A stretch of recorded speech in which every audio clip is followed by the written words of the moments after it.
Salut tout le monde, j'espère que vous allez bien. On se retrouve pour une toute nouvelle vidéo et aujourd'hui on va parler des news de la semaine. Cette fois, ça sera le deuxième épisode. Donc on va parler des rumeurs, des résultats et des officiels. Je vois tout de suite avec les résultats. Du coup, au niveau des résultats, il y avait 3 matchs hier.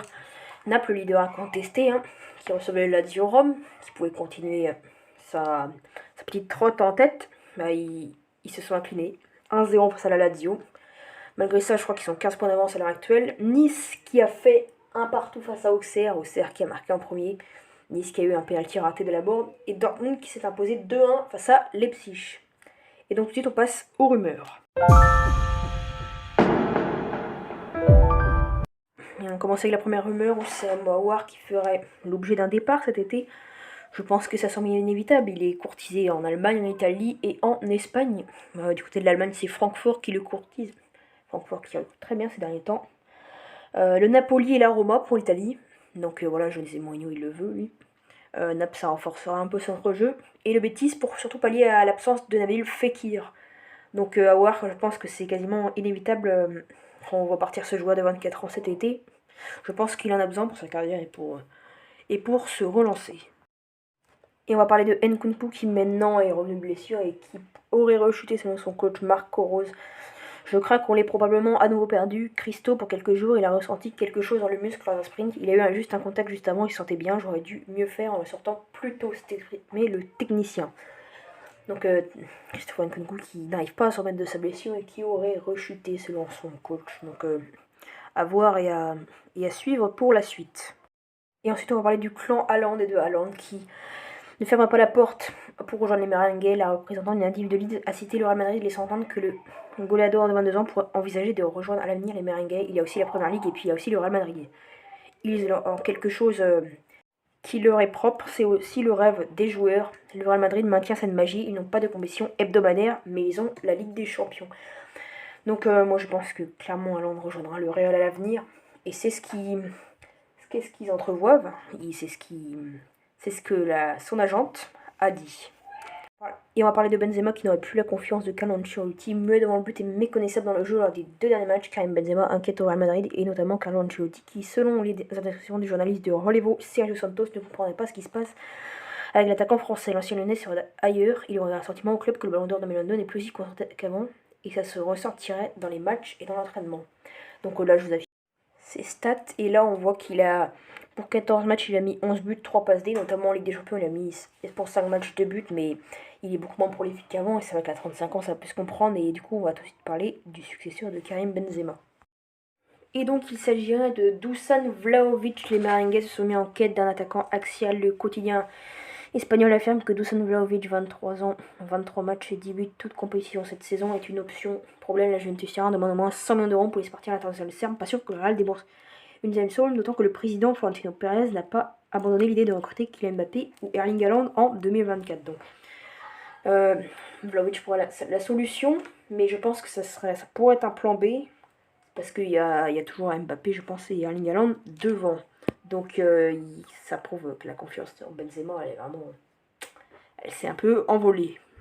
Ensuite, on va parler du Barça qui ne compte pas lâcher la piste Amrabat. Selon Mondo Deportivo, les Blaugrana seraient toujours intéressés par le profil numéro florentin et pourraient envisager de le signer cet été pour le salaire devrait en revanche tabler sur un départ de Franck Kessié qui ne semble pas s'adapter au jeu de la Liga. L'Inter Milan sera apparemment intéressé par le temps ivoirien, mais le joueur préfère rester en Catalogne. Donc affaire à suivre pour Amrabat, mais en tout cas ils l'ont pas abandonné, et ils comptent revenir à la charge. Et on va parler du mercato des Gunners. Et du coup là on va citer les 6 éléments qui sont poussés vers la sortie. Nuno Tavares, Folarin Balogun, qui fait une bonne saison en rage, participe au terrain embauché, Kieran Tierney, Albert Sambi-Lokonga, Emile Smith-Rowe et Granic chacun. Si ces joueurs quittent Arsenal, le club anglais pourrait profiter d'un petit pactole pour l'été prochain. C'est vrai que surtout Balogun il peut porter gros et Mikel Arteta aurait 2 cibles dans son viseur. On va tout de suite voir lesquelles. Pour le premier, il s'agirait de Caicedo. Moïse Caicedo vient d'étendre son bail à Brighton jusqu'en 2027. Un coup dur pour Arsenal mais également pour Chelsea.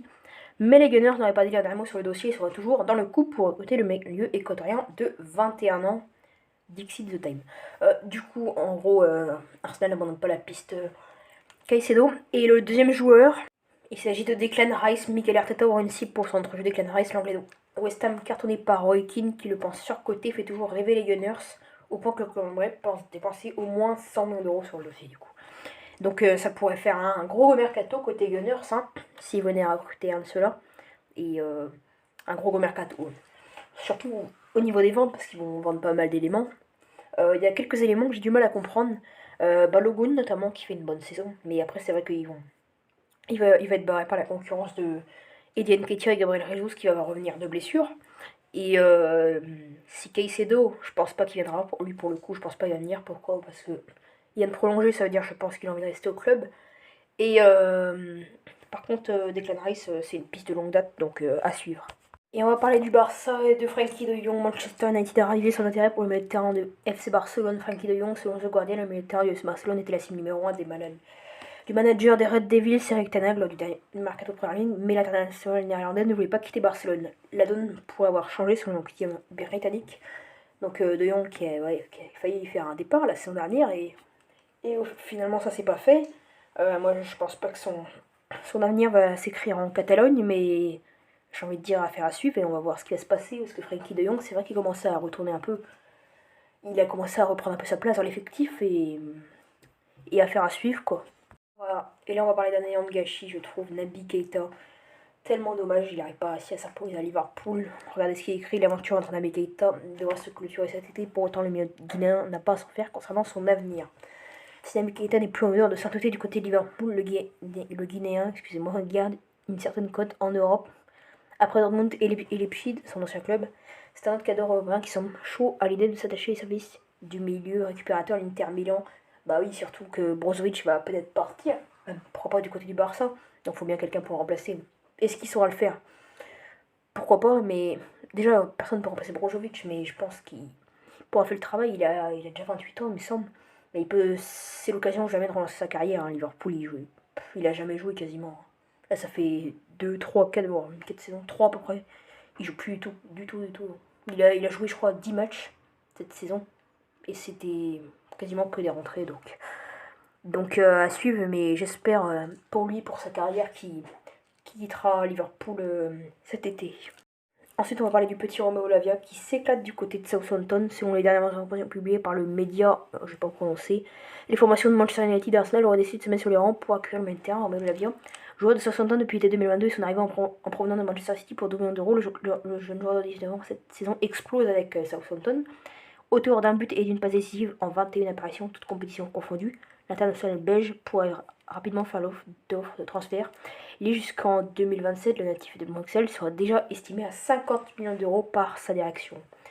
Déjà 50 millions d'euros pour ce crack de 19 ans seulement qui était arrivé à Southampton pour 12 millions d'euros quand même. Southampton qui commence à mettre les mains aux poches un peu.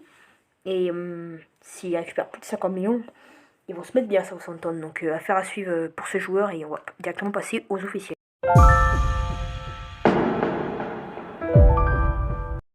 Et donc ça va être que des prolongations de contrat. On commence avec Moïse Caicedo qui prend jusqu'en 2027, ça vous l'avez entendu tout à l'heure.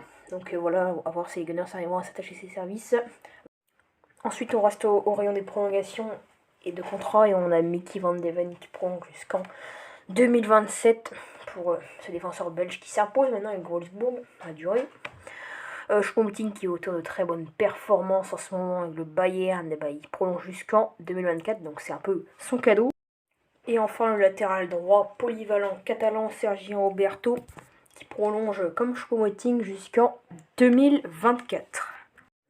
Et donc voilà, c'est tout pour cette petite vidéo. Si c'est le cas, n'hésitez pas à vous abonner, à liker, à commenter et à partager. Du coup on se retrouve la semaine prochaine normalement pour une nouvelle vidéo, pourquoi pas des news. Là c'est le deuxième épisode, on se retrouve très bientôt. Ciao ciao.